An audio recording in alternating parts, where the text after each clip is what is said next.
ایک خوبصورت اسلامی کہانی سچائی کا انعام۔ عنوان: سچائی کا انعام۔ کہانی: ایک چھوٹے سے گاؤں میں ایک غریب لڑکا رہتا تھا جس کا نام احمد تھا۔ احمد یتیم تھا اور اپنی بوڑھی نانی کے ساتھ رہتا تھا۔ وہ روز صبح سویرے الفاٹے کر محنت مزدوری کرتا، کچھ کام کر کے تھوڑے سے پیسے کماتا اور ان سے نانی کے لیے 2 وقت کا کھانا لے کر آتا۔ احمد نہایت سچا، ایماندار اور نماز کا پابند لڑکا تھا۔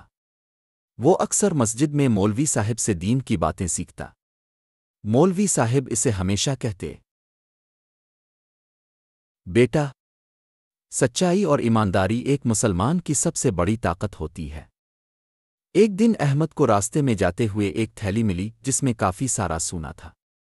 وہ حیران رہ گیا کیونکہ اتنی دولت اس نے کبھی خواب میں بھی نہیں دیکھی تھی۔ لمحہ بھر کے لیے اس کے دل میں آیا کہ یہ رکھ لے، اس سے اس کی ساری غربت ختم ہو سکتی ہے۔ لیکن فوراً اسے مولوی صاحب کی بات یاد آئی۔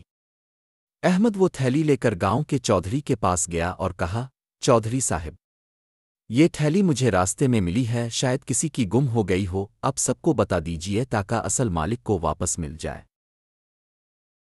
چودھری صاحب احمد کی سچائی سے بہت متاثر ہوئے۔ انہوں نے اعلان کروا دیا۔ تھوڑی دیر بعد ایک امیر تاجر آیا جو راستے سے گزر رہا تھا اور اس کی تھیلی کہیں گر گئی تھی۔ اس نے جب تھیلی دیکھی تو خوشی سے احمد کو گلے لگا لیا۔ تاجر نے احمد سے کہا، بیٹے، تم چاہو تو یہ سونا رکھ سکتے تھے، مگر تم نے سچائی سے کام لیا۔ میں تمہیں انعام دینا چاہتا ہوں۔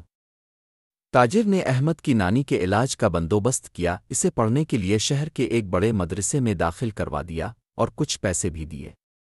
چند سال بعد احمد ایک عالم دین بن گیا، لوگوں کو قرآن و حدیث کی تعلیم دینے لگا اور اس کا نام دور دور تک پھیل گیا۔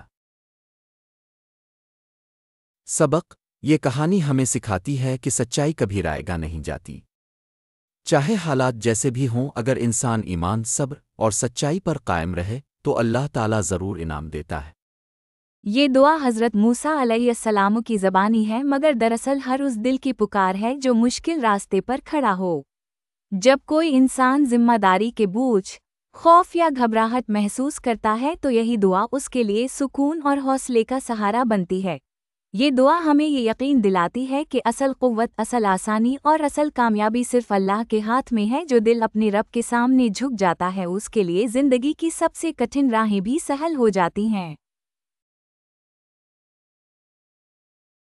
وقت سب کو ملتا ہے زندگی بدلنے کے لیے، پر زندگی دوبارہ نہیں ملتی وقت بدلنے کے لیے۔